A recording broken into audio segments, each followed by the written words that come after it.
hari igihe usenga ukavugana n'Imana, Imana ikakubwira ngo dore kiri urimo urasengera ngiye kugikora, wagera mu rugo ugasanga nibwo intambara zahagurutse. Hari abantu ibyo bintu bijya bibaho, Imana ikakubwira ngo dore nkwishuriye ideni, wagera mu rugo ugasanga arandi rodahagaze ku muryango ati uyu munsi ntuyirarana. Imana nguhaye umwana ugategereza ukwezi kwa mbere ukwa kabiri umwaka ugashira. Imana iti nguhaye akazi wadepoza abandi bakabafata bo bakakwirukana. Imana iti mu kazi nguhaye promotion nako wari ufite bakakwirukana mu gitondo. Hari abantu ibyo bintu bibaho, niba duhari tugire gutya. Umva impamvu Imana ibikora. Imana ntigitabara hariho fondasiyo, iyo isanze hariho fondasiyo irayiritura igatangira ibyo bitazagira ubyitirirwa, kugira ngo uje utazavuga ngo nukubera imiryango yabigizemo uruhare, nukubera abakomeye biwacu bamfashije, iyo batansunika ntabwo nari kugera. Imana ibishaka kugukorera ikintu kitazatuma umuntu numwe agucurira avuge ngo iyo utangira wari gusaba, iyo utangira wari kumwara, ahubwo bavuge ngo Imana yonyine yabikoze, niyo tugomba kwemera, niyo tugomba natwe gusenga, niyo tugomba kuyoboka. Imana itegereje kugukorera ikintu kizatuma isi yose imenya Imana wasenze. Imana yakuntumyeho ijambo rimwe, yambwiye ngo wicogora gusenga. Ibyo uri gusengera kuba bitinze byituma ucogora gusenga. Komeza usenge. Kuba ubuze urubyaro byituma ucogora gusenga. Kuba akazi kabuze byituma ucogora gusenga. Kuba diplome itakaje agaciro byituma ucogora gusenga.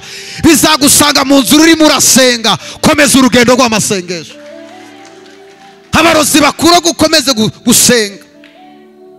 Bwiriwe umuntu muri kumwe ngo ongeza ibihe byo gusenga. Bakuvuga ukomeza usenge, bakura gukomeza usenge. Umurozi ashiremo imbaraga mu gushaka uburozi, nawe ushiremo imbaraga mu gushaka amasengesho. Hari umunsi amasengesho yawe azagira agaciro. Nta muntu wasenze Imana ijya yemera ko apfana agahinda. Nta muntu wasenze Imana yemera ko aseba. Haleluya. Umuntu wese usenga Imana ntijya yemera ko aseba. Ibyo uri gusengera nubwo ubona byanze, wicogora wowe komeza usenge. Amagambo abantu bari kukuvuga byituma ucogora, komeza usenge. Haleluya. Komeza usenge. Isengesho ni isambu itarumba, no mu gihe cy'amapfa uwasenze arasarura. Isengesho ni inkota, isengesho ni imbunda. Ibintu byose bikunaniye jya ubyereka Imana. Gusenga, gusenga n'ubundi buzima, gusenga n'imibereho. Nta muntu wasenze Imana ijya yemera ko aseba. Nubwo bitarasobanuka ibyawe, Imana irimo kubitunganya neza. Mbere y'uko Imana igutabara, ikunyuza mu ruganda rw'ikigeragezo. Kandi iyo usohotse mu ruganda rw'ikigeragezo, uhereza abacogoye mu rugendo ubuhamya bw'ibyo wabonye, bagakomera kubera ko wabinyuzemo. Ibyo uri kunyuramo rero ni kugira ngo Imana izagukomeze. Impamvu Imana itaragutabara, impamvu Imana yatinze kugutabara, irimo kugutegurira igitangaza kizemeza isi ko ariyo wasenze. Niyo mpamvu Imana itinze kugutabara. Amen. Kandi igihe cyose ubona uri mu muraba, igihe cyose ubona uri mu madeni, igihe cyose ubona ibintu byanze, jya ukomeza gusenga. Ijambo Imana yambwiye uyu munsi, yambwiye ngo nkubwire ngo komeza gusenga, ntucogore gusenga. Kuba byanze uyu munsi wicogora gusenga, ejo bizakunda. Kuba barimo baragusohora mu nzu uyu munsi, wivuga ngo ndabona byanze, humura komeza usenge. Kuba uri gusengera urubyaro ukabona ruratinze, wivuga ngo Imana yarambeshe, oya komeza usenge, bizagusanga mu masengesho. Kuba ukoze divorce, wivuga ngo urugo ruranze ngo kandi narasenze, oya komeza usenge. Naje kugukomeza ngo komeza usenge. Umurozi yongera amafaranga yo kuja gushaka uburozi, nawe wongera ibihe byo gusenga. Murozi akugire mu bapfumu, nawe wongera ibihe byo gusenga. Vuga ngo uyu munsi niyatuyeho ibyiza. Imana iguhereza umugisha w'ibyiza. Imana ikwambura agahinda. Ninde uhorana agahinda ni wowe. Ninde uhorana amadeni ni wowe. Nundi ucuruza ugahomba ni wowe. ninde udatera imbere ni wowe, ninde abana bananiye ni wowe, ninde uhora mu buzima bwo gupfundikanya ni wowe. Umva nkubwire, umuti wa byose ni ugukomeza gusenga. Vuga ngo Imana inyongerera ibihe byo gusenga, Imana ikongerera ibihe byo gusenga.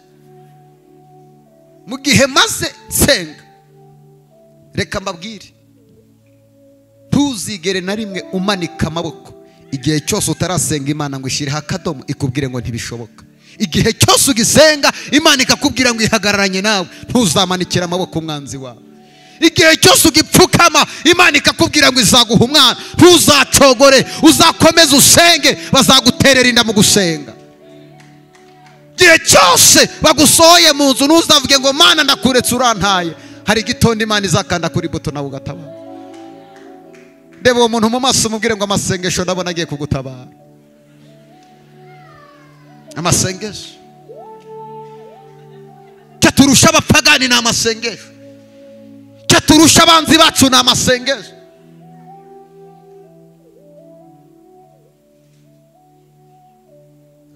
Niba umuntu arimo arakutuka akagutukana n'Imana yawe, ntuzongere kumusubiza. Jya upfukamubwira Imana ngo Mana wabonye ko bakumenyereye. Imana mu bintu ijya yanga agasuzuguro k'umupagani ku muntu wasenze. Komeza usenge muri ubwo bukene bwawe, wicogora, komeza usenge. Ayo madeni ngo wabuze icyerekezo, komeza usenge. Ibisubizo by'Imana bizagusanga mu masengesho.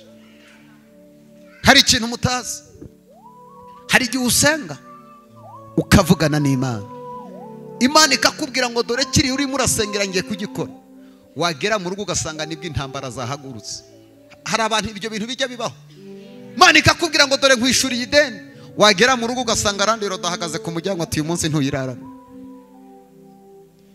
Imana nguhaye umwana, ugategereza ukwezi kwa mbere, ukwa kabiri, umwaka ugashira. Imana iti nguhaye akazi wadepoza, abandi bakabafata bo bakakwirukana. Imana iti mu kazi nguhaye promotion, nako wari ufite bakakwirukana mu gitondo.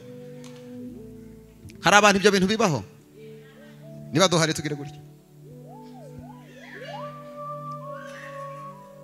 Umva impamvu Imana ibikora. Imana ntigitabara hariho fondasiyo. Iyo isanze hariho fondasiyo irayiritura igatangira ibyo bitazagira ubyitirirwa, kugira ngo ujye utazavuga ngo ni ukubera imiryango yabigizemo uruhare, ni ukubera abakomeye b'iwacu bamfashije, iyo batansunika ntabwo nari kugera. Imana ibishaka kugukorera ikintu kitazatuma umuntu n'umwe agucurira avuge ngo iyo utangira wari guseba, iyo utangira wari kumwara, ahubwo bavuge ngo Imana yonyine yabikoze. Niyo tugomba kwemera, niyo tugomba natwe gusenga, niyo tugomba kuyoboka. Imana itegereje kugukorera ikintu kizatuma isi yose imenya Imana wasenze. Icyo nicyo cyonyine Imana itegereje.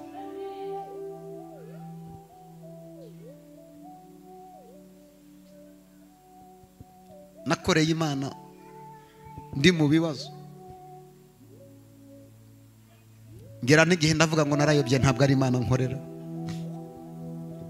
Imana irambwira ngo impamvu nkuretse no kukikishingikirije amaboko y'abantu. Bwira uwo muntu muri kumwe ngo kura amaso ku bantu, kuko abenshi bazakumvira ubusa. Hanga amaso Imana niyo itazakumvira ubusa.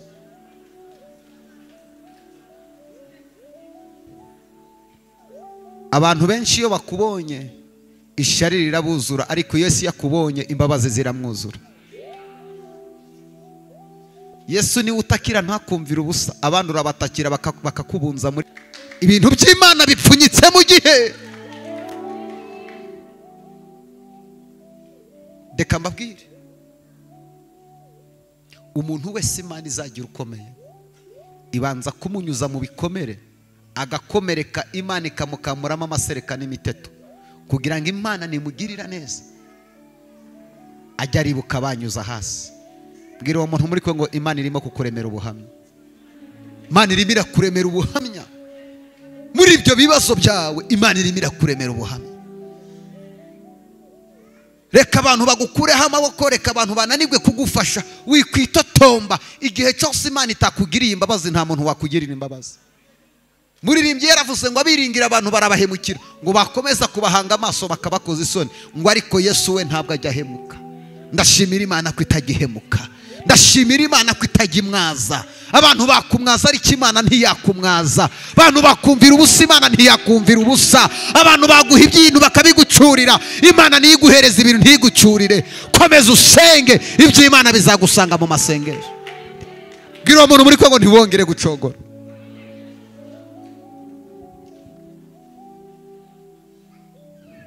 Hari igihe uhagarara mu kigeragezo kikakubera umubirizi, kigeragezo kikagusharirira. Wabona abantu bari kuvuga ukagira ngo nibo bari kuvuga kubera ikigeragezo. Reka nkubwire, ntuzigere na rimwe utakaza Imana. Kuba Imana itaraguha urubyaro byita umucogora gusenga. Kuba Imana itaraguha akazi byita umureka Imana. Mukobwa, kuba Imana itaraguha mariage ngo Imana yaranyibagiwe, hari n'abazubatse nabo byacanze, wicogora gusenga. Kuba Imana itaraguha akazi byita umucogora gusenga. Icyo Imana yavuganye nawe kirahari, ku isaha, ku munota, ku isegonda, humura kizasohora. Abarozi bashiremo imbaraga kujya mu bapfumu, nawe ushiremo imbaraga mu kubaza Imana uko bizagenda.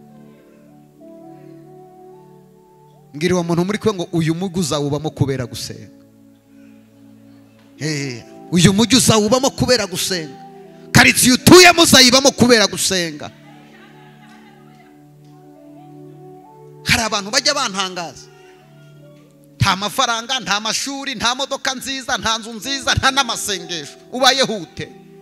Barizo uwo muntu muri kwe ngo ingingo izakurengera niyi. Niko nihe ngingo yakurengera?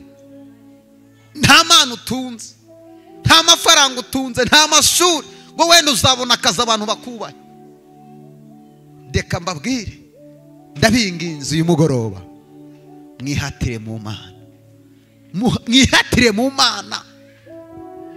Ngewe ndi Kigali atari kubera imiryango y'iwacu, ndi Kigali kubera icyo Imana yavuganye nanjye.